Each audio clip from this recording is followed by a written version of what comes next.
I think that this administration is trying to gaslight the American public, and it's not going to work because the American public can watch that video. You've got Kristi Noem calling it domestic terrorism. You've got Director Lyon saying it was the civilians' fault for being in the wrong place at the wrong time. Here's what Americans see when they see that video. They see a young mother behind the steering wheel of an SUV with a cell phone and a whistle, who cuts the wheels to turn right away from the ICE officer and is shot 3 times in the head, once through the front window, twice through the passenger window, meaning the vehicle was already moving away at the time those shots were fired.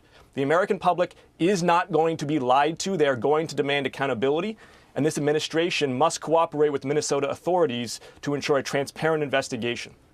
But I just want to go back to your post. You said that she was unarmed. The fact is, and we're running this video on the side of the screen, she did not make every effort possible to avoid the ICE officer who was standing in front of the car. Are you saying that a car cannot be used as a weapon? Of course a car can be used as a weapon. What I am saying is when you have a badge and a gun and you are interacting with a U.S. citizen who has committed no crime, the onus of responsibility is on you to exercise good judgment and to use that weapon only as an absolute last resort. And nobody watching that video will buy the argument from that ICE agent that he had no other resort other than to shoot her in the face 3 times. But so you are putting all the onus on the ICE officer. What about on Renee Good? She's behind the wheel of a vehicle. I've been pulled over by a car. I assume that, by a cop rather, I assume that if I start to drive forward, I might, that's against the law, and they might take action to stop me. Is that completely off base? So, this is entirely the fault of the ICE officer.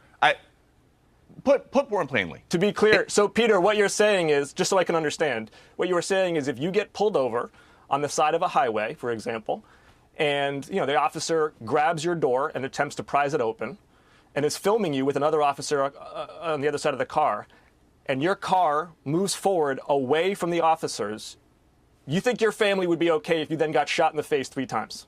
No, but I would think that I'm disobeying a law enforcement officer who's giving me an order while they pull me over for something. I think the point here, the question is, isn't there a better way for progressives who are upset with ICE policy to protest than getting up in their grill, possibly from behind the wheel of a car? Would you agree that that is not the best way? Again, Peter, you're victim blaming here. Not victim blaming. No law enforcement officer. No, Congressman. No law enforcement officer should be doxxed. Nobody is victim blaming.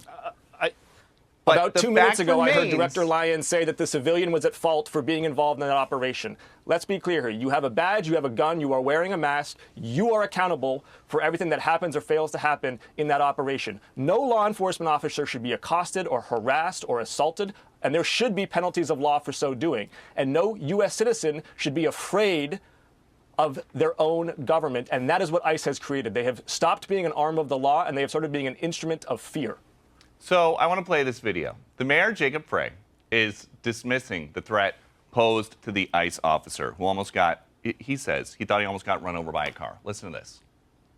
I mean, the ICE agent walked away with a hip injury that he might as well have gotten from closing a refrigerator door with his hips. He was not injured. I've seen worse injuries from doing that. To the best of our knowledge, the mayor said that without talking to the ICE officer about his injuries. So how is a comment like that any different from dismissing the assassination attempt on President Trump by just saying, well, yeah, he got shot, but only in the ear?